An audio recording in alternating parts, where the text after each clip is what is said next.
Welcome to the Dr. Wyatt Show podcast, where developing a long-lasting, happy relationship is the status symbol to achieve, and following my tools is a path to help get you there. I'm your host, Dr. Wyatt Fisher, a licensed psychologist specializing in couples counseling.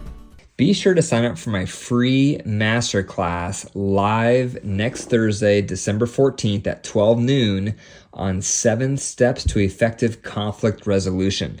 Do you want to improve your conflicts? Do you want to stop sweeping things under the rug?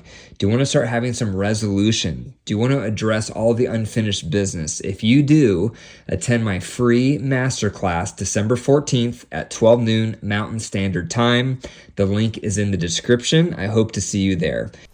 Today I'm going to talk about 5 tips to have a successful holiday with your partner. The holidays can be stressful. And as stress goes up, conflict goes up. And the last thing you want during the holidays is to be at odds with your partner, to have a lot of friction and tension, because then it can spoil the holidays. So I'm going to go through 5 tips to make sure that doesn't happen to you.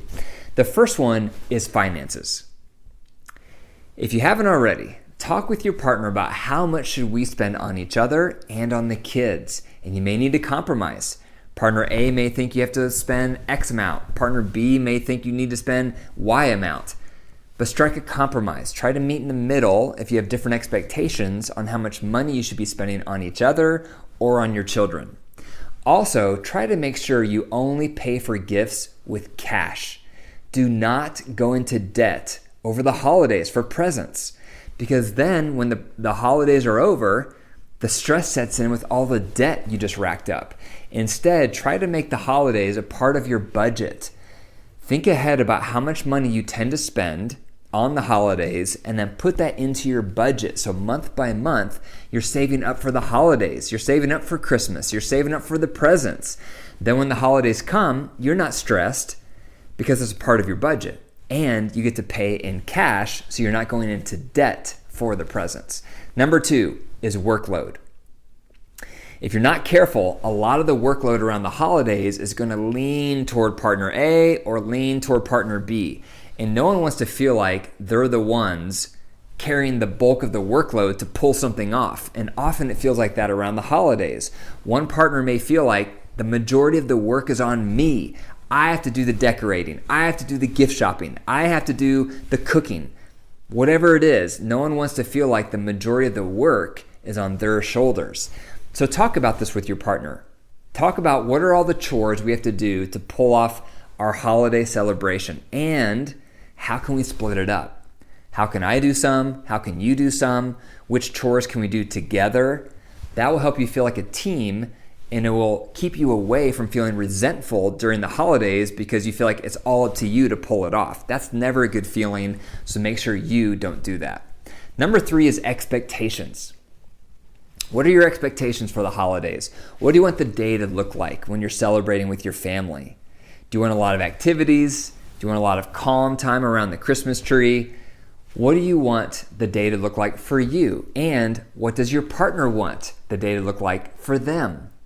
Couples have different expectations. For me, a lot of times I like to do something outdoors and something active. My wife, in contrast, likes for us all to sit around and play games. So we have to talk through our expectations for the day. Otherwise, we're going to have a mismatch. We're going to be on different agendas. And a lot of us do this during the holidays. We have different expectations. We don't talk it through. And then we feel frustrated or we feel disappointed because the day is not what we were hoping. However, we never talked about what we were hoping for. We never explicitly communicated that with our partner. So don't be guilty of that. Make sure you sit down with your partner before you celebrate the holidays and talk through, what do you want the day to look like? What would be an ideal celebration for you? What are the things you want to make sure we do during this holiday?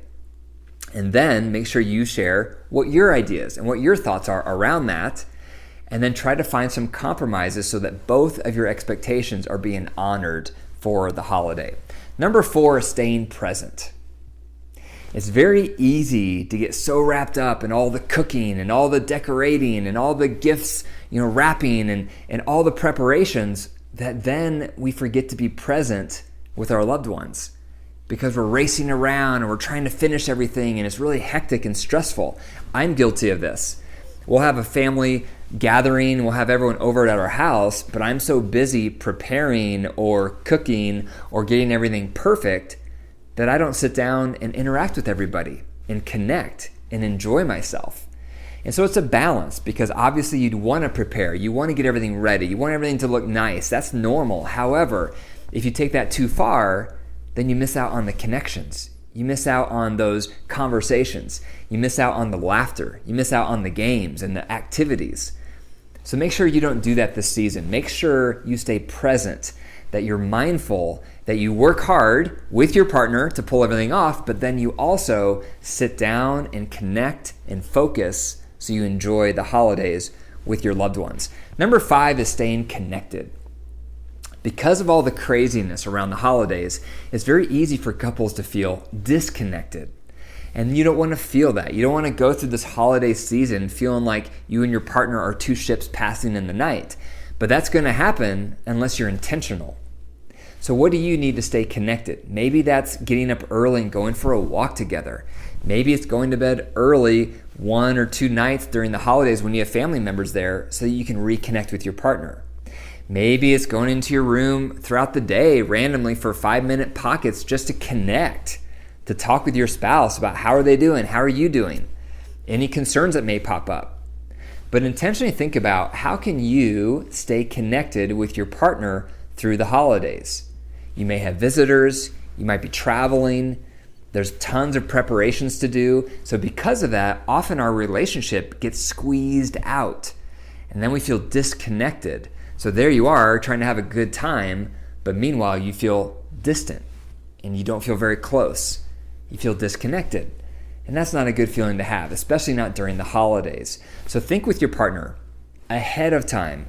How can we stay connected through the holidays? If you have family members coming, how can you still stay connected? If you're traveling somewhere, how can you still stay connected?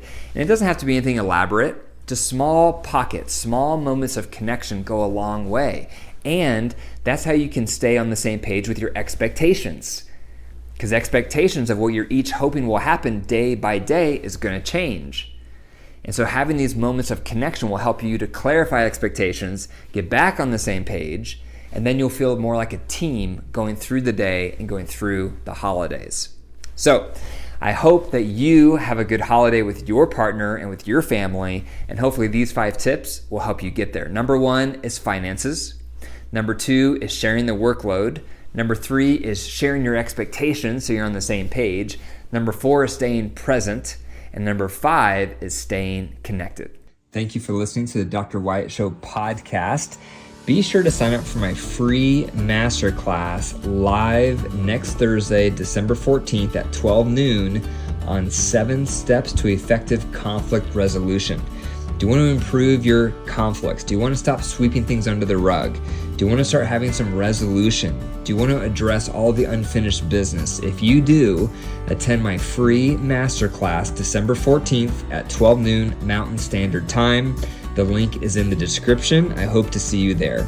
And remember, your marriage is alive. If you care for it and nurture it, it will grow. But if you deprive it and neglect it, it will wilt and die. The choice is up to you. Take care.